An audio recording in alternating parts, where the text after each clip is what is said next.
Hello, my name is Amy Kennedy, ceramic artist and artist mentor, and I'm really super happy to be here with Minna Graham, who I've known for a few years now.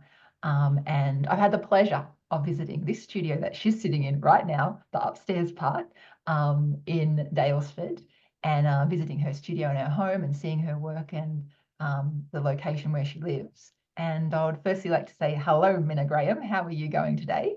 Hi, Amy. I'm really well, thank you. I'm good. Yeah, Awesome. That's great. Can happy you to tell be us? here. I'm so happy for you to be here too. And uh, yeah, we worked together in Evolve. God, it seems so long ago. Hey, what, maybe not even 3 years ago. It was in during COVID, wasn't it? I think it was 20, it must have been 2020. So yeah, maybe even 4 years ago. Yeah. Yeah. And I remember I think I've met you for the very first time at the Warrandyte Pottery Expo. And you were Right. you were just super busy moving around. It was like everyone was zooming in on your stall. It looked amazing. And we met and I gave you a quick hug. And then we started working together. And for a Yeah. few of the sessions, I was able to come up to visit you, which was fantastic. And so can you tell people watching who might not be familiar with the area that you live in, what it's like and how you even got to be there? Yeah, sure. Well, Daylesford's it's about an hour and a half from Melbourne. And it's in the central goldfields. It's quite a cold climate. It's really heavily forested. It's a very tourist town, but I live about 5 kilometres out of town, which is lovely, on the edge of Hepburn Regional Park. So our property is 20 acres, and it's a bush block. It's sort of half bush and half managed land in a valley, just on the side of a valley overlooking Hepburn Regional Park. So it's pretty stunning, and it's not isolated, but it feels really isolated. You kind of don't know that there's a road just 150 meters away, and you don't really hear it, you don't see it, and because you're in the valley, it just feels super private. Yeah, just surrounded by beautiful Australian forest, and yeah, it's pretty magical. I can't believe I get to live here. It's pretty incredible. Um, I came here in it was probably maybe early 2000s, probably 2005 or earlier, 2003 maybe. Can't really remember now, but yeah, I'd been traveling on and off for a long time, and I'd just sort of been living on and off in the city. And at the time, I lived in a little converted truck, so it was a little house truck. And my boys were little, and I had a little caravan that I built for them, and that was their bedroom. And yeah, just settled here because it sort of reminded me of where I grew up in the Snow Mountains in New South Wales. A similar climate, the land is similar, and I felt quite connected to it. I really enjoyed being near the city. I had a lot of friends in Melbourne, and I knew a couple of people up here from my time living in Newcastle. Seems to be like a Daylesford Newcastle connection, and so I just came up here with my little truck, and I'd stay here on and off, and then eventually I just stayed longer and longer, and then all of a sudden I was here in the community, and it always just felt like home. Um, but probably the biggest draw to it was the landscape and the familiarity of the climate and the environment and the landscape here that just made me feel really at home because it resonated and it was familiar, and it really felt like where I grew up. So it's probably how I came to be here. Yeah. Yeah. And so most of your life you've been in the regional areas. You had a little stint in the city in Melbourne. Yeah, Yeah. yeah. And because I've traveled a lot, I've lived in lots of different places. So I've definitely done time in towns and cities and in more urban regions, but I'm a country girl at heart. I've always grown up. I grew up in, really quite remote places, and I've lived in some really remote places um, as well. And yeah, and then, spent probably maybe 5 years in total in towns and cities, but I've always ended up gravitating back towards the country. Yeah, Mm. so this area kind of feels like a happy medium to me. It feels isolated, but it's not too far from anything. You know, I'm 10 minutes from town or less, and an hour and a bit from Melbourne, an hour from, you know, Geelong and the coast, and an hour from Ballarat or Bendigo. So it's kind of a really nice central area to be in. Yeah. Yeah, it's, you know, have access to a lot of different spaces and places. So it kind of like the Yeah. best of all worlds, really. Yeah, when you put it like that, it is quite a central location. Yeah, You've got some of the beautiful work behind you there in your yeah, studio. Could you tell us a little bit about the sorts of works that you choose to make and how the place that you live impacts those works? yeah, sure. It's the place that I live is everything in relation to what I make. So generally I make vessels that are fairly sculptural, and they're becoming quite experimental. I started out making just functional ware, a lot of tableware and you know, homewares, vases, that sort of stuff. And I'm still doing that, but lately I've been morphing into getting scaling up and sort of making larger scale sculptural vessels. Yeah, and really experimenting with surface textures and treatments, and yeah, just trying to get a little bit wild with things, which has been a lot of fun. But in terms of my surroundings in this area where I live, it's my sole inspiration.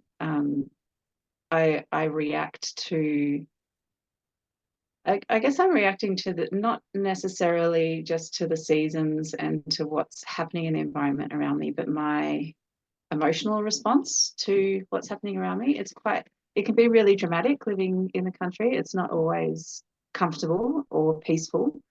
There's definitely that, but sometimes it's really difficult and it's uncomfortable and it's physically hard work, and you're affected by everything that happens outside of outside of humanity, you know. So when it's really windy, like the big winds we've just had, you know, the trees here that tower over the house and over our property are enormous. Some of them are just insanely huge, and you can hear them crashing down in the bush around you, and you know, branches come down, and there's a real sense of, you know, the roof tin rattles in the wind and the glass rattles, and there's a real sense of smallness and tininess within nature, you know, and that feeling of, if something really full on happened here, there'd be nothing we could do, you know. And it's the same in summer when there's bushfire threat, you know, you see smoke on the horizon, and you get a whiff of smoke and you're suddenly alert and aware and ready to you know, prepare and move and do what you need to do. And it's yeah, it's pretty much like that all year round. And the trade-off is that it's really beautiful and stunning, um, but there's always that kind of I don't like to say the threat of nature, but that's definitely there too. So while I make what I see, you know, like at the moment I'm really exploring trees and bark and the textures of trees. And I seem to just be making trees all the time because I do a lot of walking in the bush, and I'm just constantly, our view is just of the forest. So I'm constantly looking at trees. And I'm noticing little details, tiny little minute details of those trees. I'm also expressing the discomfort and the threat of the trees around us as well.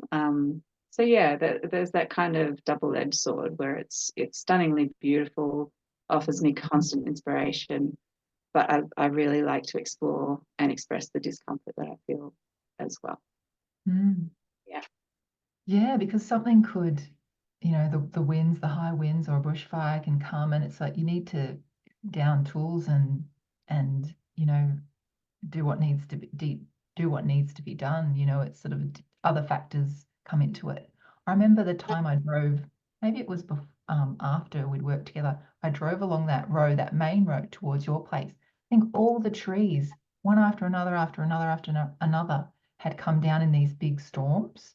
Huge trees uprooted, and just in terms of access and power and all of these things, things don't get like fix like that, you know, there's time involved. So it's definitely huge consideration living out there and in people living in other regional parts and rural, remote parts of Australia. Yeah, yeah. Yeah, that's right. Yeah, Yeah. yeah, yeah. When you first got there in Daylesford, did you start potting immediately, or what was your sort of what did you do to get going?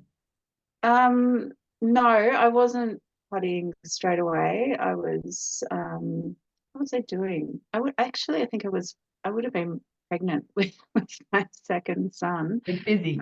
Yeah, and I had a toddler as well, so I was pretty busy in parenting mode. Um, and I wouldn't have been potting then, but I've always made things, so I would have definitely been making. And probably around that time, I would have been doing a lot of textile stuff, so a lot of sewing, and I used to go to op shops and buy old fabrics and old clothes with nice, with beautiful fabrics, and then I'd cut them up and make other clothes and hats and things like that out of them. So I was doing a lot of that sort of stuff, and I was doing a lot of spinning of fibers, wool, silks, that sort of stuff, and dyeing those, and then crocheting and knitting and weaving. So yeah, a lot of working with textiles and fibers around that time. I did some costume making using metals and aluminiums and that sort of stuff, and then a lot of performance art and stuff like that at various festivals and things. So I was probably still traveling and always making something, and parenting. So yeah, I did. I used to do markets to sell some of my clothes and weavings and things like that. And I did markets because it was something I could do with small children, often especially outdoor ones, so they could, roam free and, be looked after by the market community as well, and have that sort of freedom to, get up. It was all early mornings and that sort of stuff. So, and usually I was done by, just after lunch. So it kind of really fitted in with that parenting kind of time schedule. Yeah, and I just make in between naps and things like that and parenting, and whenever I could, I'd just be making stuff. And like, yeah, I think I've always been in the arts. Before that, I studied music and I've got a classical music degree. So yeah, I always kind of done creative stuff, and that's quite normal for me. So it was never like a decision or pathway that I consciously decided to do. It was just probably more my upbringing and how I've been brought up. Both my parents are artists, and that's what we did. The whole family, So it was never, oh, I'm going to do this and I'm going to go and be an artist and learn how to do that, and then kind of find my path to it. It's just been my life, I guess. Yeah. Mm.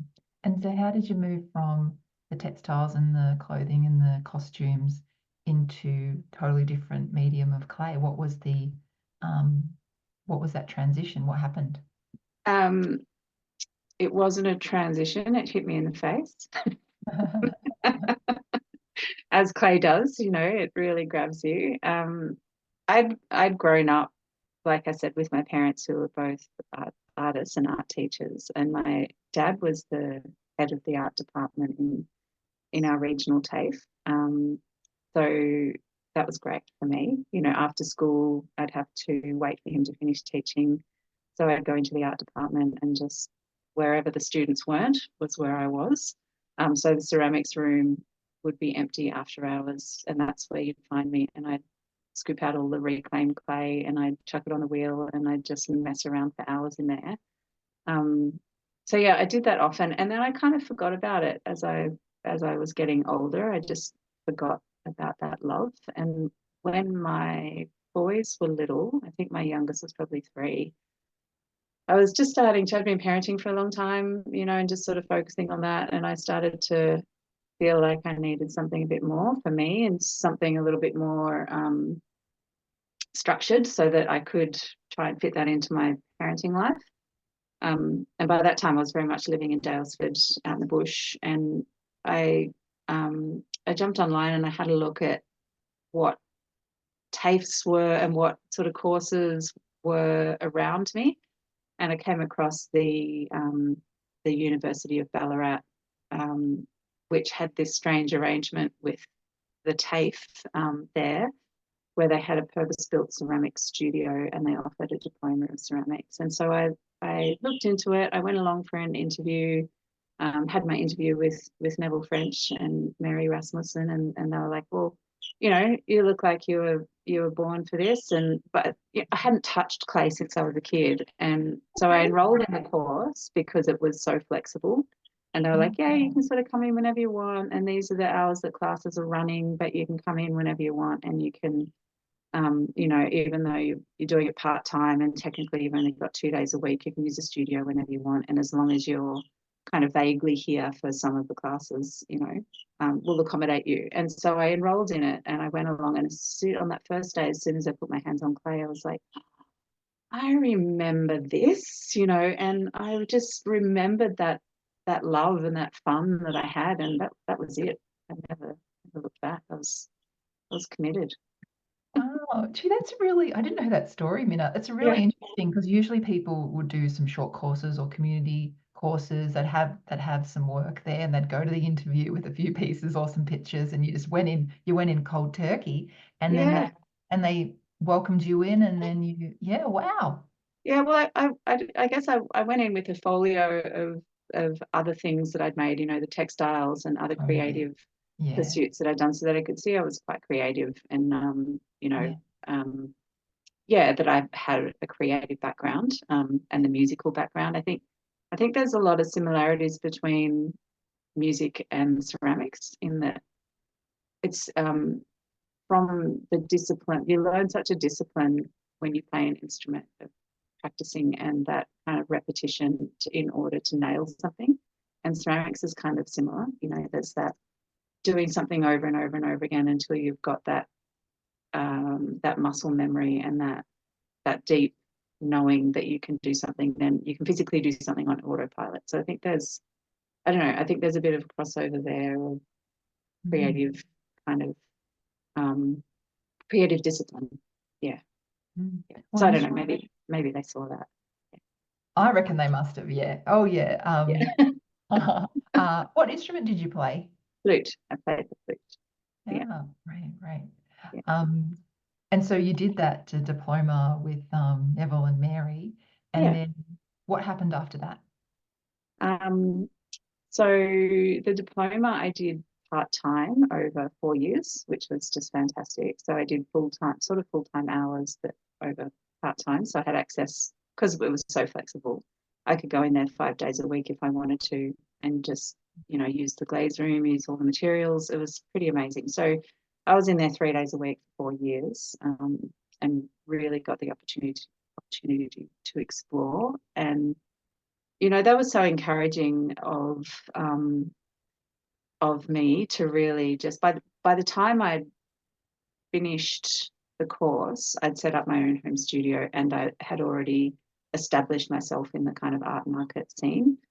So I think probably by the end of the second year, I was starting to look at all the work I was making. So it's pretty prolific, and thinking, okay, well, I can't keep all this. And my friends and family are already, they've already had enough of being gifted these crappy ceramics.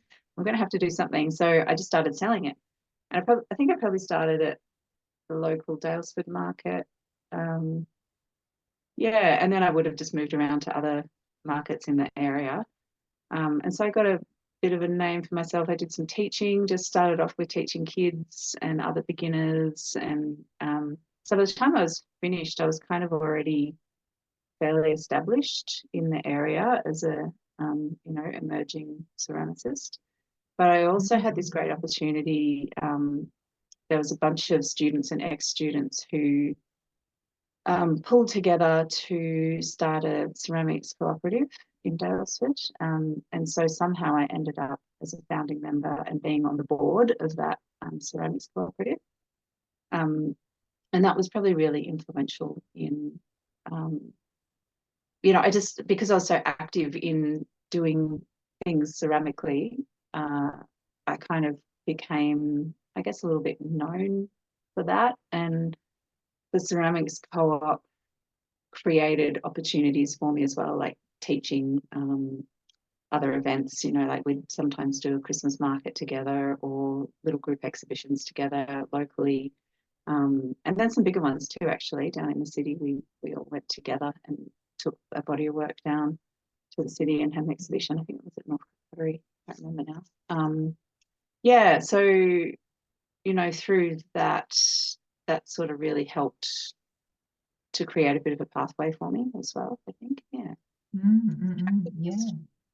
Yeah, I think it's probably pretty rare, to even before you finished your studies that you have a studio set up, that you already are getting out there with markets and you've already sort of got some recognition in your community. I think that's a rare thing. Often, sometimes people do that after they've done all the study. It's like separate. Now let's create the practice. But yeah, it's fantastic. And being where you are, 1.5 hours from Melbourne in a regional area, what do you see as, for you, some of the advantages of not being in a big city or a big town, where you are? What do you see as an advantage for you? Well, probably the biggest thing is that when you live in a smaller community, it's a smaller pond, so it's kind of easier to stand out. There is that, that there's a lot of ceramicists in this area now, but when I first started, there wasn't. Yeah, so I guess you can become quite quickly and easily known for something, because if there's not many other people around you doing it, then you do really stand out. So that's a huge advantage. You don't have to work as hard to be seen. And I think if you're a little bit opportunistic like I am, and I think a lot of my what I was talking about before, in having set up a studio and having started my sort of public arts practice before I'd finished studying, a lot of that was just opportunities. I have a real thing about I just say yes to most things, unless it's something if it's something that's going to cost me a lot of money or like too much money. I don't mind spending money on my arts practice. But if it's something that is going to benefit my practice, my community, or myself in another way, or my family, then I'll say yes to it. And that's generally, most things will tick those boxes. And so I think, if you're open and receptive to the opportunities around you, there's lots of them. I think especially in smaller communities where there may not be as much stuff going on as there is in the city. It's kind of people are looking for things, so it's kind of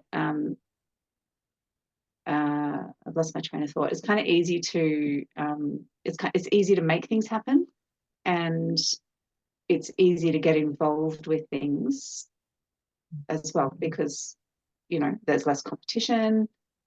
People tend to be quite inclusive in smaller communities, and people want things to succeed. So there are definitely some advantages. Was that the question that they're Yeah, sorry? yeah, it was. Yeah, you're saying yeah, smaller pond, in Yeah, terms of being known, smaller pond in terms of being in groups or being in opportunities there. Yeah, yeah, yeah, yeah. yeah, that's right. I've got actually a whole list of things here about the advantages of being a regional artist. So there's definitely the smaller pond. Yeah, there's really often some really interesting opportunities here that you wouldn't, again, if you're receptive to opportunities and you can give things a go, regardless of how high you're aiming. I think sometimes artists tend to just want to aim high and then not see smaller, more grassroots opportunities as being really wonderful, rewarding things. And they're so good because they force you to go in directions you wouldn't necessarily pursue yourself. And I think it's a really nice way to build up a rapport with your community and to build up a profile for yourself as an artist in a smaller community by doing those grassroots community things. Mm. It also gives you a whole bunch of experience that you wouldn't ordinarily get. So a really great example of that for me is been that I've been involved in a few different ceramics groups. So one of them was the Central Victoria, what's it called? Well, called Clay Space. It had a longer name, but I can't think of that right now. Which was the Ceramics Cooperative, and that gave me a lot of different opportunities. But also Castlemaine Clay. More recently, I've been doing things with them on and off for a few years now. And I've had some really interesting opportunities with them, although they're kind of little and grassroots. I've judged a couple of art shows, which has just been a huge honor and really fun and really interesting for my growth as an artist to really delve into, okay, what makes a piece good or the best, and really kind of look for those qualities, and it makes you question so much about your own arts practice, um, and not just go for things based on their visual aesthetic, and so you do grow through those things. It's given me leadership roles. I've been a tutor there for on and off for a long time. I've spoken on panels through them, which was an awesome opportunity, and I've had opportunities to do things like, not through them, but through somebody else, through another group, pit firings, which is not something I do, and it's something I've always wanted to do, but never get around to digging that hole. So there's there's a great opportunity for me to learn a new skill, and not only learn it, but have to know it well because I'm actually teaching it, although I've never done it before. So it just forces you into these other directions if you can just see those opportunities as being opportunities. Mm. Um, Mm. there's also the advantage of the wider community and a broader community. So although I'm based in Daylesford or around Daylesford, when you live in the regions, you have to also tap into communities outside your own immediate community. So in this area, I would consider my region to be not just Daylesford, but also Ballarat, Bendigo, Castlemaine, Kyneton, Malmesbury, and out towards Balan as well. So that's a radius of probably, roughly 100 kilometres. Mm. And that's a lot of opportunities, and that's a lot of other fantastic artists in those communities. And there's a lot going on, and there's some really great older institutions in those bigger communities as well, which always want new people coming in, and always want professional and emerging artists. So it's kind of quite wonderful to be able to access such a broad area. Mm. That's a definite advantage as well, uh, that the physical space that there is out here that you can take up is huge. Yeah.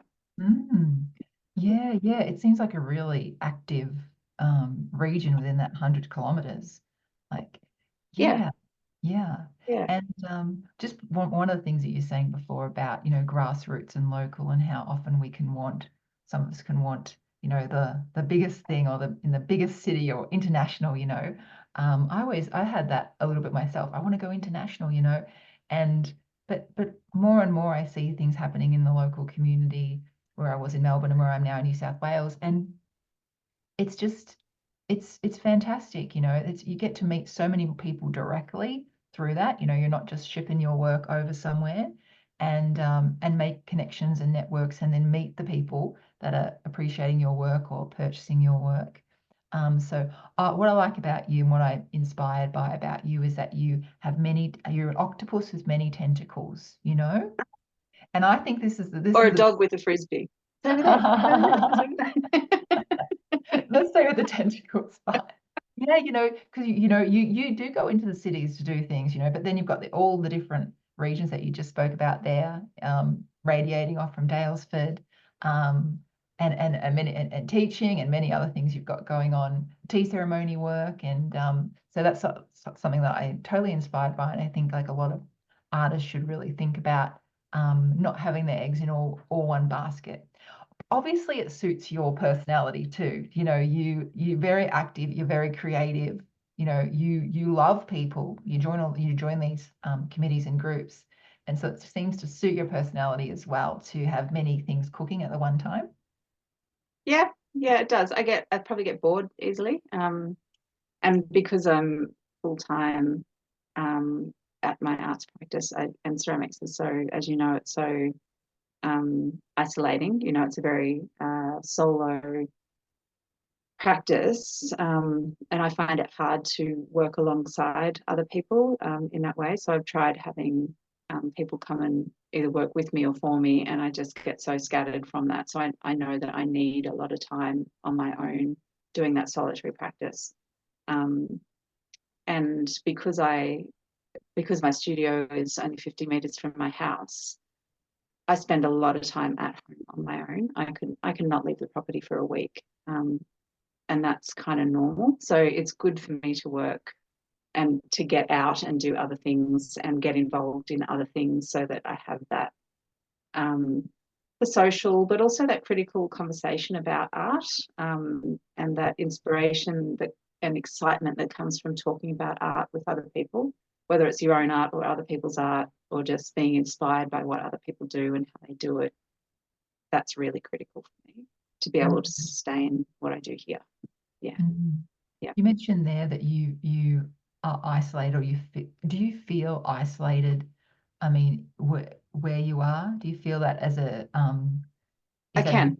yeah, Yeah. and that's a negative for you? It's self-imposed, definitely. I think that's just what I need to do. It's not negative, but it can be if I spend too much time. Like I know I need that time on my own to be able to create and make, and that's sort of a big part of how I work is lots and lots of time in the studio, and that needs to be on my own. Otherwise, I can't concentrate. So yeah, it's definitely how I work and something I need to do. But if I spend too long at that, I can get a little bit stir crazy. And that's when it can become negative. So it's important for me to, yeah, be doing other stuff as well. Yeah. Yeah.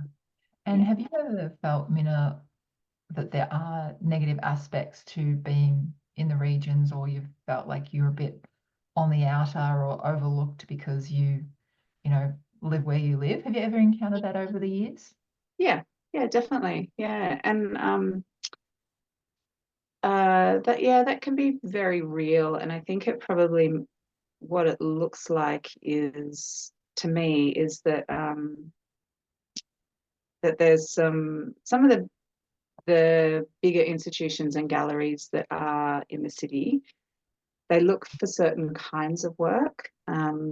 And I feel like sometimes that can be hard to, as a regional artist, it can be hard to break into those places because there's definitely a difference between um,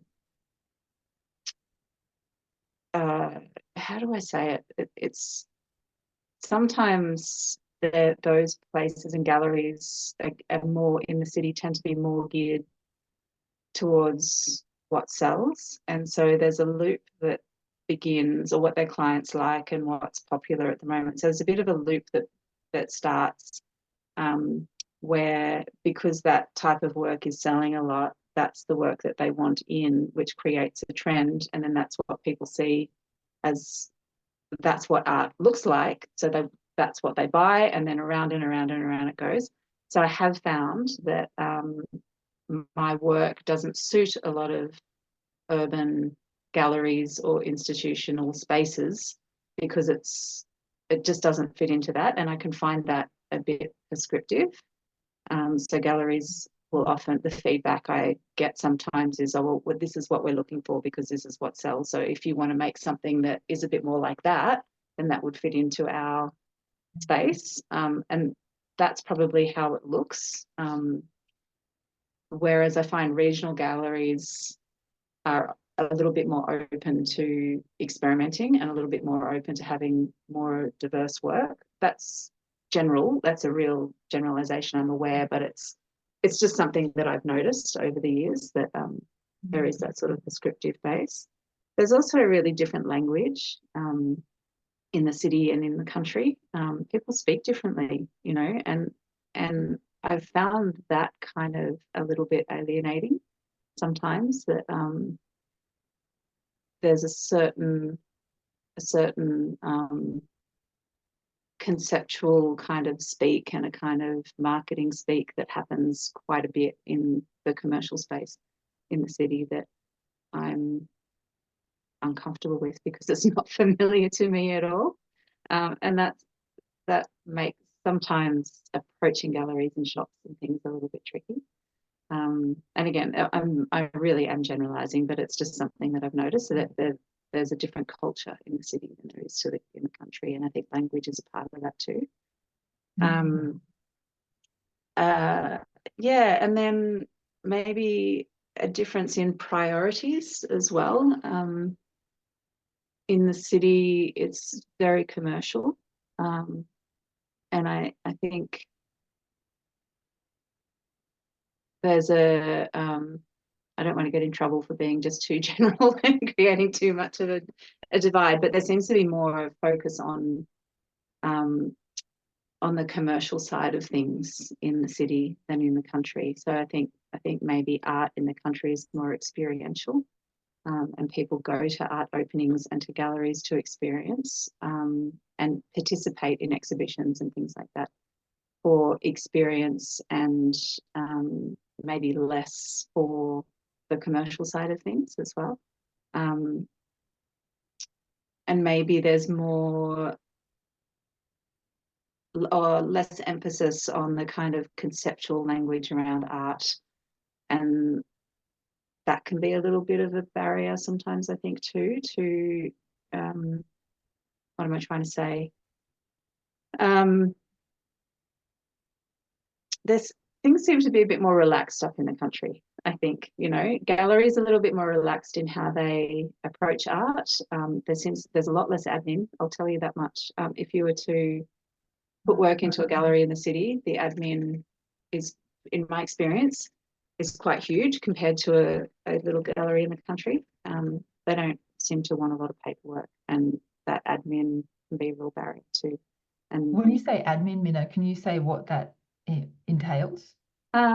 Yeah, there's a couple of galleries that I've got work in the city that I either do or have had in the past have work in. And to put work into those galleries, they want photography, they want a concept behind each piece, they might want a description of how you've made it, they want dimensions, weights, they might want hanging instructions or instructions on how to install it. They want it packaged in certain ways and shipped in certain ways or delivered in certain ways. And up here, if I was to take work to a gallery, I'd have an inventory printed out, or I'd email it to them later, and it'd be in a box wrapped in newspaper, and I'd drop it off, and that would be it. So, and probably an artist statement, and maybe a CV. So I have felt in the past that the expectation of all that other stuff could be a real barrier to people. And I know it has been a barrier to me in the past as well. But it's just like, that's all really hard and really time consuming. And as artists, we should be able to do all of that stuff, sure. But I think a lot of artists' brains are wired really differently, and as an artist, you don't naturally find those things easy. I don't, I find that stuff really, really, really difficult and really time consuming, and it takes away from my arts practice. Totally, Minna. Yeah, can I just butt in there? Is like, yeah, if you need to provide images for all the works, because of course they're going to want good quality images. Yeah, that's right. That takes time, that takes skill. We're not natural photographers, most of us. And That's then it. all the writing that doesn't just flow out, that takes in consideration. And the thing that bugs me a little bit, and this is just like, it's just like for all galleries, whether you're in the region or whether you're in the city or whether you're on the Mars, is, when you give this stuff, you give the images, you give the writing, and you see that it's not actually used, and you think, that's right. Well, there is a part of that where it's good experience for you and you have the images and you have the writing, but it takes hours of work. And when it's just sort of treated like that, that can be pretty annoying, just between you and I. Yeah. That's right. So I totally get you. If all things were considered even, you'd go with a gallery where you drop the inventory list off and the work in the newspaper. and and then everything else. I hear you there. I hear Yeah, you. Yeah. yeah. Um, how about in terms of getting the materials that you need, and getting the supplies that you need? How do you navigate this? Because it's a bit of a drive away. Yeah, definitely. That was also on my list actually of yeah, of things that are a disadvantage. I guess, I mean, it's a bit of a pain. It's 2.5 hours drive for me to get to my local ceramics supply store, which is on the other side of Melbourne. So it's a hike, but I set the day aside and I just get everything all at once. So I probably shop there once or twice a year and I get over a ton of clay at a time and I get all my materials and I bring them back. So I guess for me, I can do that because I've got a high output of work. So I sell a lot. So I've got, I can spend a lot at the same time on my materials. And the advantage of that is that because I'm buying in bulk, I get good discounts and that kind of stuff.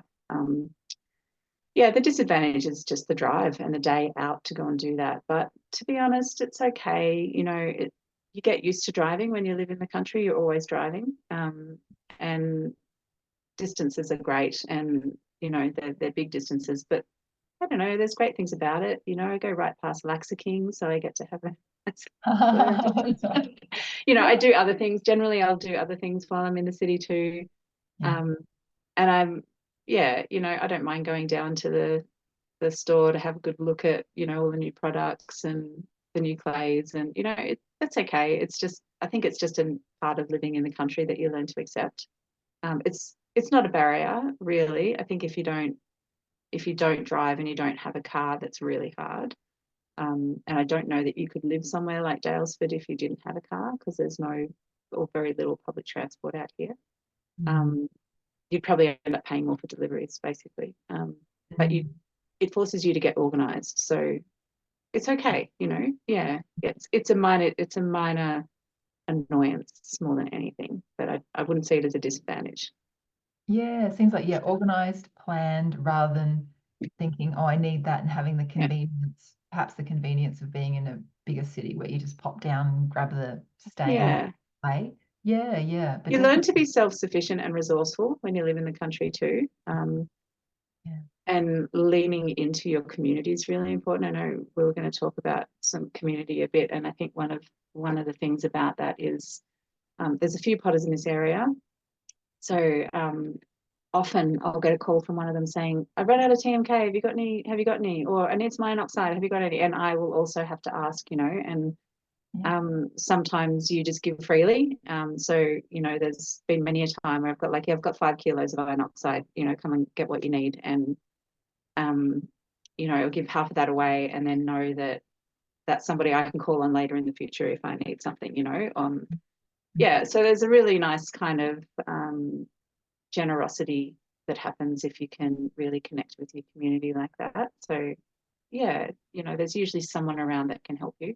But there's also natural resources here as well. So I have run out of iron oxide plenty of times.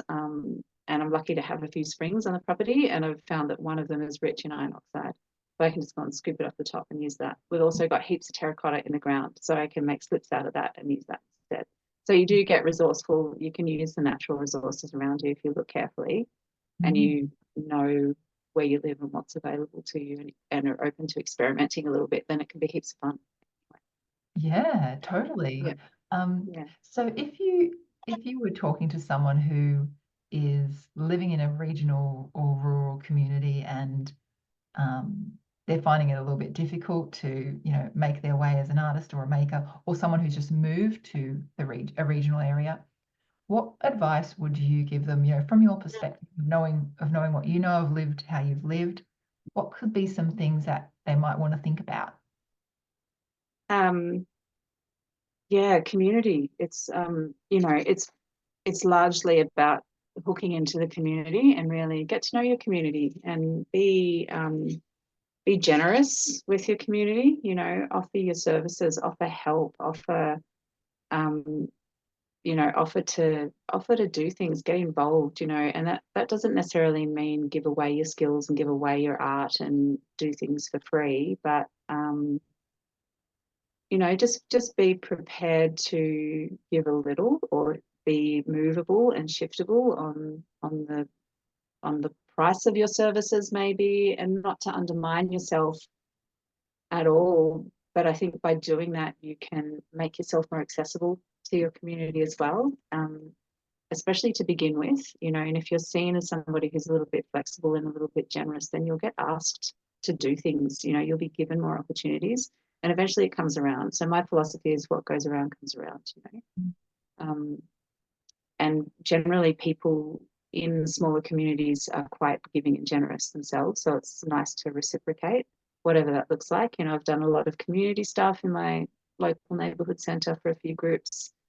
There's an adult education group there for, you know, for adults who struggle either with mental health stuff or who have, you know, various disabilities. And I've gone and done some clay stuff with them just for the hell of it, for fun, you know, and it's time consuming but so wonderful, you know. And from that came this other really wonderful project that that was organised by the council, because they saw what we did, you know, and said, well, wouldn't it be great if we do this and he will pay you to do it. So you never know what's going to come from the good thing that you've just done, but it's a really great way of getting to know people. So yeah, that was one thing. Say yes to everything. If you can do it, why wouldn't you? You know, and that's been my kind of, that's really served my practice, is just say yes. Yeah. And it takes you to all sorts of places that you wouldn't have necessarily taken yourself. So I think that's a really, really wonderful thing. Yeah, don't be a snob. Don't be an art snob. You know, this is something I struggle with quite a bit. I often get asked to do group shows or events with emerging artists, and sometimes I feel like I'm being used as the draw card. And I know this sounds awful, but it's something that I'm just being really honest with. Sometimes I do feel like this. So sometimes I feel like I might be grouped with some artists who've never exhibited before to be shown somewhere, but my name is the one on the flyer and my image is the one on the flyer because I'm quite established.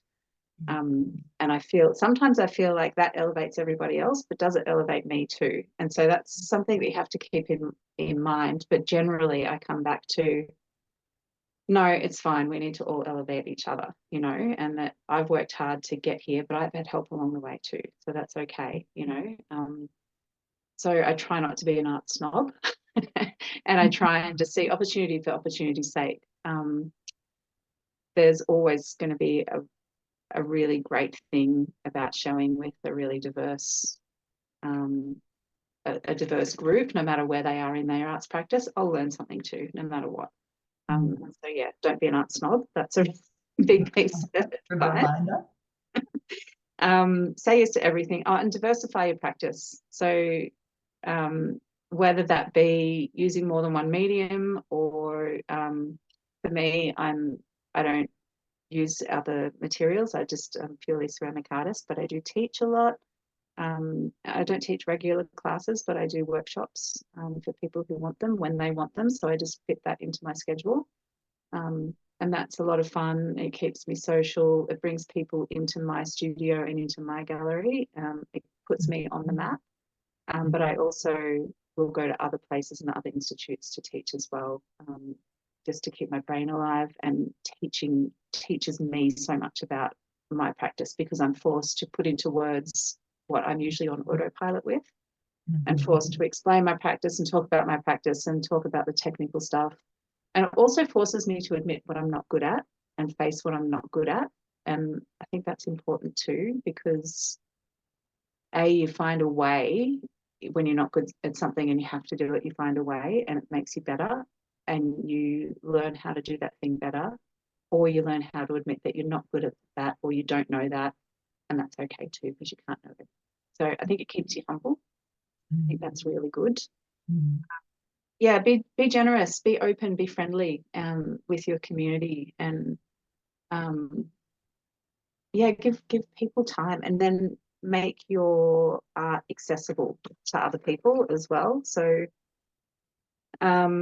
whatever that looks like, maybe know your demographic. You know, if you live in Byron and you can sell a cup for $200, that's awesome. But then if you live down here and you try and sell that cup for $200, it's just not going to happen, you know. So I think it's good to adjust expectations based on the demographic of where you live. And I think it's really important to make at least one aspect of your work accessible, or some aspects of your work accessible to your local community. And you might have a specific range for your local community that is priced accordingly, but also shown accordingly as well. So a lot of local people might not feel comfortable going into a really swanky gallery. They might feel more comfortable having a coffee with some art hanging on the walls, or having a coffee made out of a ceramic piece or something like that, you know, and then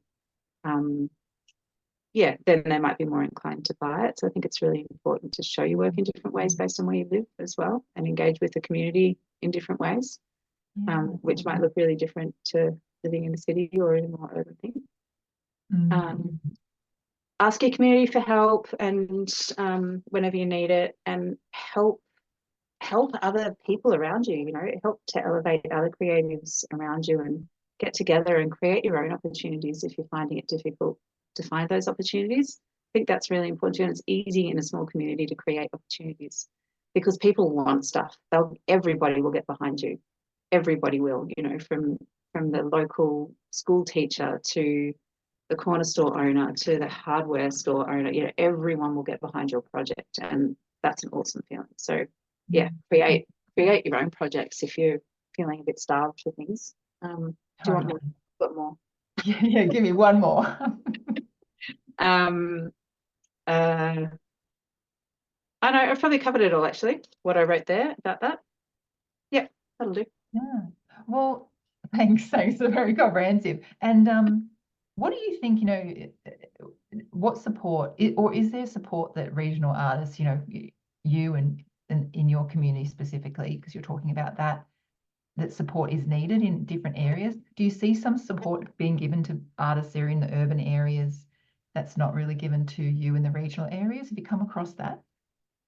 Yeah, it's probably mostly like council support, you know, and government and council support is pretty non-existent. Well, definitely council support in this community is not.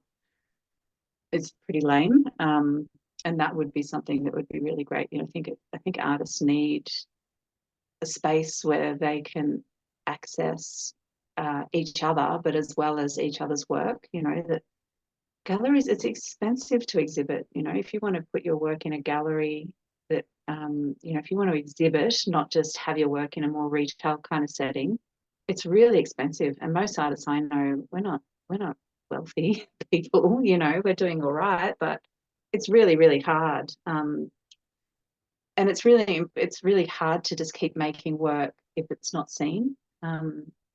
And I think you really need to have that interaction, whether you're selling it or just showing it. You still need feedback. You need discussion and critical feedback, critical discussion about your work. Otherwise, you just often you can get quite stagnated, and you're just doing the same thing over and over again. It's hard to grow as an artist like that.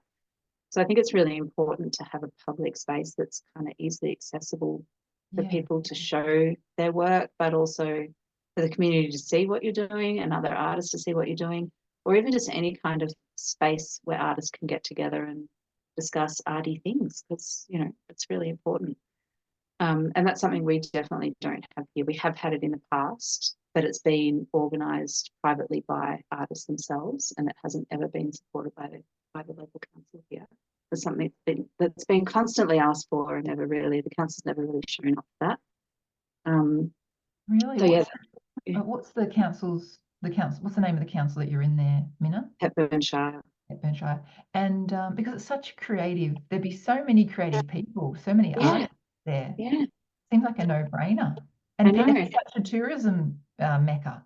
It's crazy, isn't it? It's really bizarre, and no one can really work it out. Why they're very tourism focused, but more tourism development, and probably more like bringing the money in rather than and building, you know, and filling in all the gaps and that kind of stuff, rather than events based or arts based. Yeah, it's a funny little council, this one. Yeah. Well, I hope that comes in the near future. You know, a Yeah. space with I think about the communities council space where I was in Melbourne, and all you know, even in the cities, the different councils, they're not all created equal in terms of what they offer in for the arts and culture. But the one I was in, Banyule, huge shout out to them, is they had this whole hub with all these They're different amazing. the hub. Yeah, have you been Yeah. there? Yeah, I have. It's incredible. Yeah, Yeah. it's amazing, and it's just everything that you describe that you want up there. And um, yeah, so hopefully that will happen up there. If they're watching this video, this will be Maybe I'll send it to them. yeah. What do you work as we tail off? It's been a great conversation. I could keep talking and talking. Yeah. What are you working on at the moment? At the moment, I've got lots of fingers in lots of different pies. So I've got a few. I've got 3 different group exhibitions happening between now and the end of the year. Yeah, and so I've been working on some stuff for those. Lately, I've been working on messing around with texture, like I said earlier. So I'm really trying to, been doing a lot of very experimental work, adding stuff into slips and clays and really stretching and working on kind of adding various slips with additives to the outside and then stretching the surfaces and kind of a lot of surface manipulation and a lot of carving. So these pieces behind me, these tall ones, this is a series that I've been developing for a little while called my paper bark series. So like I said, trees, I'm just all about the tree trunks. And then these, I don't know if you can see those there. That's another series, the Milky Way, just about the night sky over the winter. And yeah, I'm searching for something a little bit new and a little bit different at the moment. I haven't quite hit on it yet, but I'm in quite a playful phase. So I'm not necessarily making a lot of work, but I'm certainly making a lot of seconds, making a lot of weird things. Yeah, I'm in an experimental, playful phase. So I'm not sure what will come of it, but I'm doing a little bit of work around grief at the moment. One of the exhibitions that I've got coming up in December is an exploration of how artists deal with grief. Oh, And wow. I've had some interesting times in the past couple of years around parenting and my mothering coming to a close, in that intensive mothering period. And that's all mixed up with identity, and the grief that comes with that is very real. And so I've sort of been exploring that a little bit and sort of whittling that down to something. I'm not sure what it is yet, but that sort of incorporates some really wild, gnarly textures along with it. So yeah, that's kind of what I'm doing at the moment. Where is Um, that exhibition going to be, Minna? The one on that's Grove? going to be at Lot 19 in Castlemaine, which is an artist-run community space. Yeah, and that's with an emerging artist who I've not met before and whose work I don't know. And then actually 2 emerging artists and another woman who's a ceramic artist who's just finishing her study as well. So she's been working in the art space for a while, but not necessarily in ceramics for very long. So that'll be interesting. And that's one of those shows that I grappled with for a minute, but then decided to go with. Yeah, because it's an interesting journey for me too. Yeah. Really, Yeah. totally. Yeah. And you're going to be a part of the Australian Ceramic Open Studio weekend? Yeah, that's Yeah. in November, end of November. Yeah, so I'll be open both days, and I'm going to have all the weird seconds that I've been making. I'll be having a massive studio sale, which I'm looking forward to. Actually, I just want to sell a lot of stuff, just like have a big studio clear out so I can move forward. I feel like I've been hoarding work for a while now, so it's time to have a clear out. Yeah, Yeah, of really good, interesting things. I mean, second and weird things that can be totally. wonderful, you Yeah, know, development on the way to your other finished work. But absolutely. I really recommend if you're anywhere near that area, Daylesford, that you visit Minna's studio. I'll put the details below of when the open studios are and the dates, and the details for the grief exhibition as well, and your Great. website and Thanks, Amy. everything, Thank you. because it's an amazing part of the world, amazing studio and gallery space upstairs. And so you want to visit, definitely. Well, I would love to visit again. You're always welcome. Yeah. Thank you so much, Minna, for chatting today. I especially wanted to get your perspective on what it is like to live and work as a regional artist. And you've done it for many, many years now, and your specific, personal perspective on this, because I think it'll be really useful for people in my community to hear more about that, whether they're from the city or whether they're in the regions as well. I think it's really interesting topics that we've discussed today. So yeah, thanks so much for your time. It's fantastic to reconnect, and I'll hope to see you in person sometime soon along the road. Yeah, it's my pleasure, Amy. It's really lovely to chat about this stuff, and yeah, always lovely to be involved in things that you do as well. Absolutely. I think it's really wonderful, to any discussion about art is a wonderful thing, I think. And yeah, thanks for the opportunity. Thank you. All the best for the experimental playful phase, and I'll see you soon. Thanks, Amy. Good luck with your new community and big changes too. That's very exciting. Yeah. Thank you. Yeah, well, I had Thanks, a I Amy. had a ulterior motive to have this chat too, because Yeah, moving into the regions as well. I was like, oh, I want to talk to Minna about this. So yeah, I love it. I love it. So fantastic. Great opportunity. Yeah. yeah. Okay, I'll see you soon. Thanks, Amy. All the best. Bye. Bye.